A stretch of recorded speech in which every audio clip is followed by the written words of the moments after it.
ഒടുവില് Jinto Bigg Boss Malayalam season 6 വിജയിയായിരിക്കുകയാണ്. ജിൻഡോയും അർജുനും ജാസ്മിനുമാണ് ടോപ്പ് 3 എത്തിയത്. വാശി നിറഞ്ഞ പോരാട്ടത്തിനൊടുവില് ജിൻഡോ കപ്പുയർത്തുകയായിരുന്നു.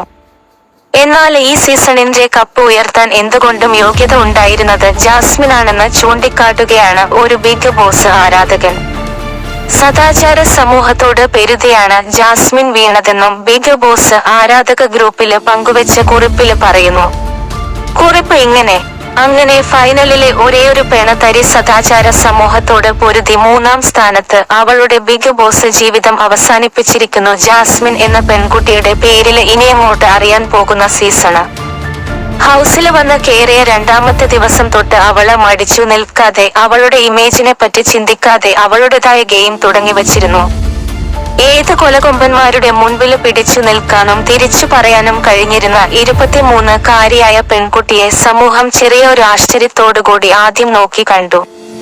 നമ്മുടെ സമൂഹം മുൻകൂട്ടി തയ്യാറാക്കി വെച്ചേക്കുന്ന പെൺകുട്ടികൾക്ക് വേണ്ടിയുള്ള ചില സ്വഭാവ സവിശേഷതകൾ അടക്കം ഒതുക്കം, എവിടെയും കയറി സംസാരിക്കുന്ന വിധം, ആരുടെയും മുഖം നോക്കാതെ തിരിച്ചു പറയുന്ന രീതി, ഒച്ച ഉയർത്തി സംസാരിക്കുക, ആൺകുട്ടിയോട് കൂട്ടുകൂടല്, ഇതൊക്കെ സദാചാര സമൂഹം ഭയങ്കര കുറ്റമായി നോക്കി കണ്ടു. പിന്നെ അടുത്ത ലക്ഷ്യം ഈ പറഞ്ഞ പെൺകുട്ടിയെ ഒതുക്കുക എന്നായിരുന്നു. അതിന് പലരെയും അവർ രാജാക്കന്മാരായി തെരഞ്ഞെടുത്തു.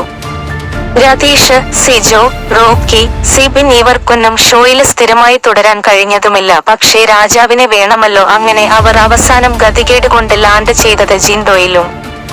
അങ്ങനെ അവസാനം ജിൻഡോയെ രാജാക്കന്മാരുടെ ഒരു ക്വാളിറ്റി ഇല്ലെങ്കിലും എല്ലാം കൂടെ തെരഞ്ഞെടുത്തു, തലയില് വച്ചു. അവസാനം ഒരു പെണ്ണിനോടുള്ള വാശി തീർക്കാൻ കപ്പ് എടുത്തു കൊടുത്തുവിട്ടു. പെണ്ണിനെ തോൽപ്പിക്കാൻ ഞാൻ മണ്ടന എന്ന് പറഞ്ഞു നടന്ന പെണ്ണിനെ വഴി വിട്ടു തോൽപ്പിക്കുന്ന അപ്പനെയും അമ്മയും തട്ടിക്കളയും എന്ന് പറഞ്ഞ് ലാലേട്ടന്റെ മുൻപില് രോമം പിഴുതു കാണിച്ച ഒരു ക്വാളിറ്റി ഇല്ലാത്ത ആൾക്ക് ഇവിടുത്തെ സദാചാര സമൂഹം കപ്പ് കൊടുത്തുവിടുന്നു.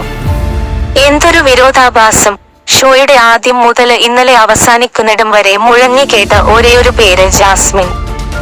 ഗെയിം മുന്നോട്ട് കൊണ്ടുപോയതും മുഴുവൻ കൺട്രോള് ചെയ്തതും എല്ലാ രാജാക്കന്മാരും എതിർത്തുനിന്ന് കളിച്ചതും ഈ ഒരു 23-കാരിയോട് മാത്രം. ശക്തമായ PR വർക്കും ക്യൂട്ട് വാരിവിതറിക്കൊണ്ടുള്ള ഒരു കോംബോയും മാത്രമുണ്ടെങ്കില് വേറെ ഒരു ഗെയിം കളിക്കാതെ സെക്കൻഡ് പൊസിഷനില് വരെ ആകാമെന്നും അർജുനും തെളിയിച്ചു. പിന്നെ ഒരു സന്തോഷമുള്ളത്, ഫൈനലില് കാലുകുത്തിയില്ല. എങ്ങാനുമായാലും 5-ാം സ്ഥാനത്ത് പുറത്താകും എന്ന് പറഞ്ഞവരുടെ മുൻപില് 3-ാം സ്ഥാനത്ത് വരെ ആകാനും ജാസ്മിന് പറ്റി. വരും വർഷങ്ങളെങ്കിലും ഒറ്റയ്ക്ക് തന്റേടത്തോടുകൂടി ഗെയിം കളിക്കുന്ന പെൺകുട്ടികൾക്ക് കുറച്ചുകൂടെ സ്വീകാര്യത നമ്മുടെ സമൂഹത്തിൽ ഉണ്ടാകട്ടെ എന്ന് ആശംസിച്ചുകൊണ്ട് നിർത്തുന്നു.